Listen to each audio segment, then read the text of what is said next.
छत्रपती शिवाजी महाराज की जय. सकाळ सकाळी महाराजांचं दर्शन झालेलं होतं.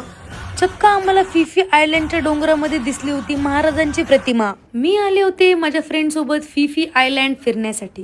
तर आज होता आमचा लास्ट डे, ज्या दिवशी आम्ही रिटर्न जाणार होतो पुण्याला. सकाळ सकाळी उठलो, माझ्या स्किनवरती भयंकर रॅशेस आले होते. प्रॉपर सनबर्न झाला होता भाई. कधीच फॉरेनरला कॉपी करायला जाऊ नका. 2 टाइम सनस्क्रीनच लावत होते मी.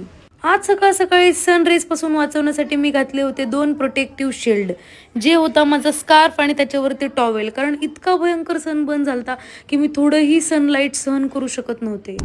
सकाळ सकाळी आमच्या मॅडमला हवं होतं कोकोनट वॉटर. हे घेण्यासाठी मी अर्धा किलोमीटर दूर दुसऱ्या हॉटेलमध्ये गेले, कारण आमच्या हॉटेलमध्ये ते अवेलेबल नव्हतं. पण यार, हे हॉटेल बघून थोडासा रिग्रेट झाला की उगीच ते हॉटेल बुक केलं, कारण हे खूप छान होतं. या फक्त एका फोटोसाठी मी एकूण 1000 रुपये घालवले होते. आमच्या हॉटेलला होता फ्री ब्रेकफास्ट, म्हणून आम्ही 2-2 प्लेट भरून ब्रेकफास्ट घेतला होता. फुकटचं मिळल्यावर कोण नाही घेणार. हा होता आमचा ब्रेकफास्ट. पहिल्यांदा चांगला ब्रेकफास्ट गाईज आम्हाला मिळाला होता अख्ख्या 6 दिवसात. मग आम्ही रूमवर जाऊन फ्रेश होऊन चेकआउट केलं. थोड्या वेळ हॉटेलच्या रिसेप्शनवरती वेट केला बोटसाठी. त्यानंतर बोट आली. आम्ही गेलो फिफीच्या मेन स्टेशनला. आमचे 6 दिवसात संपूर्ण पैसे संपले होते, म्हणून जेवढे थोडेफार चिल्लर उरले होते त्या पैशांनी मी केली थोडीशी शॉपिंग.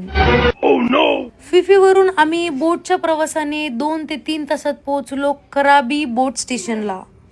इथून आम्ही कॅब केली आणि आम्ही गेलो कराबी एअरपोर्टला. या कॅबमध्ये किती सुंदर असं छोटू एलिफंट लावलंय बघा ना, खूप क्यूट होता. आणि ॲज युजल आज होता सॅटर्डे. सॅटर्डेला मी नॉनव्हेज खात नाही, तरी आम्ही शोधून व्हेज कसं तरी शोधलं आणि ते थोडंसं खाल्लं. रिटर्न घरी जाताना खूप वाईट वाटत होतं, कारण खूप लवकर ट्रिप संपली होती आमची. इथून आम्ही पोहोचलो मुंबई एअरपोर्टला. एअरपोर्टवरती खूप वेळ कॅब येत नव्हती, म्हणून आम्ही असं टाइमपास व्हिडिओ बनवत होतो. मजा आली. त्यानंतर पहाटे आम्ही पोहोचलो सेकंड डेला पुण्यामध्ये. सो थँक्यू गाईज, एवढे 5 दिवस तुम्ही माझे सगळे व्लॉग बघितले. Thank you so much. आणि नेक्स्ट व्हिडिओमध्ये नक्की लवकरच भेटूया.